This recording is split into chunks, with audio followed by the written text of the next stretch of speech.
Elizabeth Warren. It took a lot for me not to name her the top turkey of the year, but I thought that would be too obvious. And I don't think she is the top turkey of the year. She might be the top turkey of the decade. We'll see. But the decade is still young. But we got to get into specifically Elizabeth Warren, who I absolutely believe should be primaried if she runs again for the Senate in 2024. I want to start right here. Stuffing for me. I want to start with Elizabeth Warren. Let's see just who Elizabeth Warren is. Speaking about racial injustice, do you think the order of the primary states should change? You have Iowa and New Hampshire. Wait, let me just, before you finish, are you actually going to ask me to sit here and criticize Iowa and New Hampshire? No, I'm asking about the order. No, that is what Iowa and New Hampshire let me are all just about. ask, they're two of the whitest states in the country. And then we move to South Carolina with a very significant population of people of color. And it means the candidates spend so much of their time catering to those first two states. Overall, do you think that should change? Look, I'm just a player in the game on this one. And I am delighted to be in South Carolina. Thank you. Thank you so much. Thank you, Senator.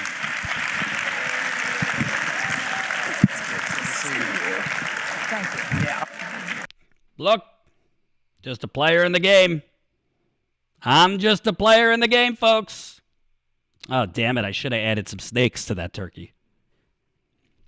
So I want to first say, even though she was a Republican back in the day, we all can change. And I do believe, based on everything I saw in 2011, 2012, that Elizabeth Warren's instincts were pure, at least when she entered the Senate. She was a Republican. She voted for Reagan several times, but seems like by 2012 she came around. She came around.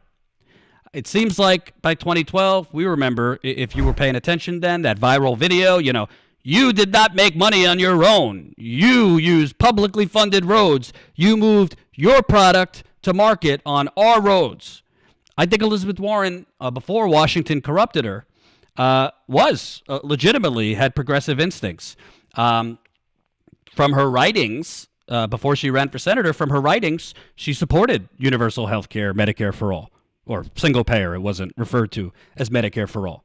What's amazing here is Elizabeth Warren, I know, we don't need to relitigate 2016. She obviously sold Bernie out. There was no choice, if you're a real progressive, between Hillary Clinton and Bernie. Okay. And after she sold Bernie out in 2016, she lost a lot of her progressive street cred, and she knew that. So if she was going to run again in 2020, I think it is a real indictment of Elizabeth Warren that, remember, Bernie said in 2016, I was ready to step back. Senator Warren, I said, if you run, I'm not going to run. Think about it. The fact that Bernie at 70, I think it was 77 when he ran again, or 78, felt, even though Warren was running, I still need to run. I've criticized Bernie, but I don't think he's a dummy on who's progressive. I truly believe Bernie wised up and realized this is not somebody who's consistent. This is not somebody who is going to make principled compromise. This is somebody who wants power, and I don't want to give her an open lane. So that's why Bernie ran again. So Elizabeth Warren runs, and out of the gate, she actually kind of, at least verbally, is running as a progressive. She supports Medicare for all. She says, her whole branding exercise, I've got a plan for everything, and selfies and whatnot. And she is doing incredibly well. Summer 2019, she's basically at the top. She took the lead summer of 2019, to my dismay. Frankly, a lot of people who voted for Bernie in 2016 moved over to her based on her, at least verbally, saying, I'm for Medicare for all. I'm for a Green New Deal. Let's take it to Wall Street. No super PACs. She was presenting herself as a similar to Bernie, a Bernie knockoff, just a little younger and maybe a little bit more palatable to Wall Street. So why, if it ain't broke, why fix it? If you're in the lead, running on Medicare for all, running on a Green New Deal, no super PACs, whatever, why would you start moonwalking away from those things? Why? Could it be you don't actually believe those things? Could it be you don't actually have a core principle? Yeah, maybe it's true that you think Wall Street is out of control. Maybe it's true that you think Wall Street needs, police on the beat to monitor Wall Street, tighter regulations. Maybe you do believe those things. But at the same time, you're not willing to fight for those things. You're willing to make these internal compromises on policy, on positions, to get in the room. Because somewhere along the line, she even said, I think it was Lawrence Summers, that Wall Street vulture said, you have more power in the room than outside the room, so you got to play the game to get inside the room. But the problem is, don't matter if you get inside the room. It don't matter if you get a seat at the table. It don't matter if you get the opposite head of the table. Because the other people at the table aren't the ones making the decisions. And Elizabeth Warren really never realized that. You want to know who's making the decisions? Their bosses. The United Corporations of America, goddammit. The donors are making the decisions. So Warren could be in the room. She could sell herself out. She could sell out all her principles. She could sell Bernie down the river and progressives down the river. She could have become, let's say, for argument's sake, she was named Treasury Secretary. Does Elizabeth Warren, is she so naive that she thought she was going to be able to do anything to Wall Street inside that room other than a couple Band-Aids like Dodd-Frank, which was a joke of Wall Street regulation after the financial crash? Did she truly believe that she was going to break up big banks if she's in the room? Or regulate banking if she's in the room? You have to literally rearrange the whole goddamn room.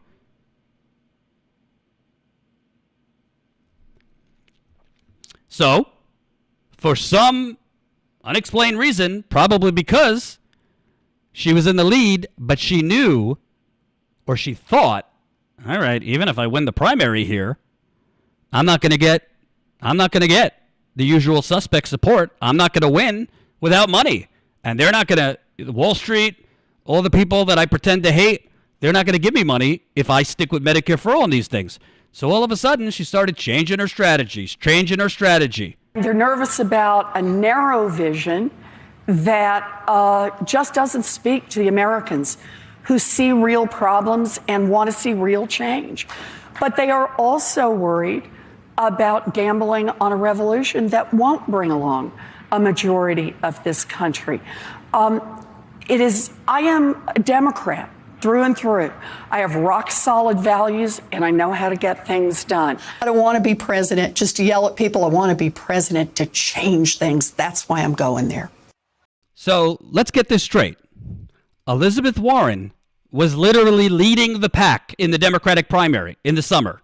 A couple months before Iowa, she was number one. She was surging.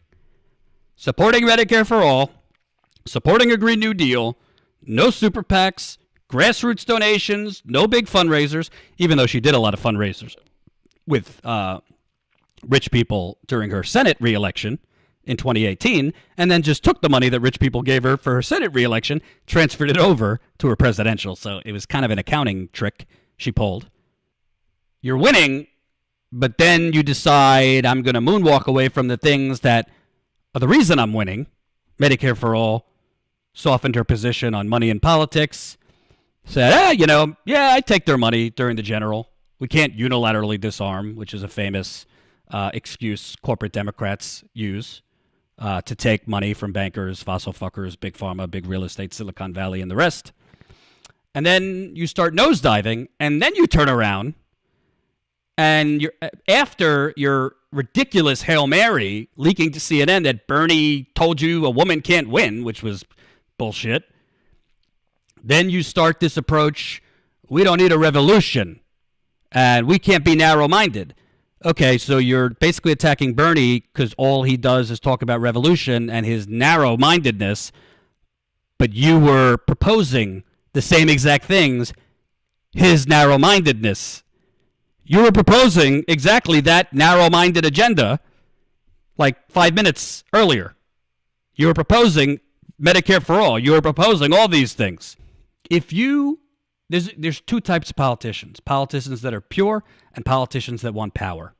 Sometimes there's some gray area, but that's generally the two corners. Elizabeth Warren, even if she thought Bernie screwed her, which he didn't, even if she felt Bernie didn't condemn his supporters hard enough for, the crime of criticizing her online or snake emojis. This is somebody who wants to lead the army. This is somebody who wants to deal with natural disasters as president, possibly deal with nuclear-armed countries, potential attacks, but she can't handle snake emojis? Are you kidding me? Elizabeth Warren, at her purest, is about herself over actually enacting progressive change. And I think this clip shows that exactly. Seem to be a path to make that happen. I think there's a real problem with this online bullying and sort of organized nastiness. And I'm not just talking about who said mean things. I'm talking about some really ugly stuff that went on. We are responsible for the people who claim to be our supporters and do really threatening, ugly, dangerous things for other And it's a particular problem with Sanders' supporters. It is. I mean, and it just is. A lot of postmortems on his campaign credit you basically with single-handedly tanking his candidacy with the way you took him apart in that debate. Is that what you were trying to do? Yes. Do you take credit? Sure. But the point is, he's not going to be the Democratic nominee, and he shouldn't be the Democratic nominee. Were you trying to destroy his campaign? Yes.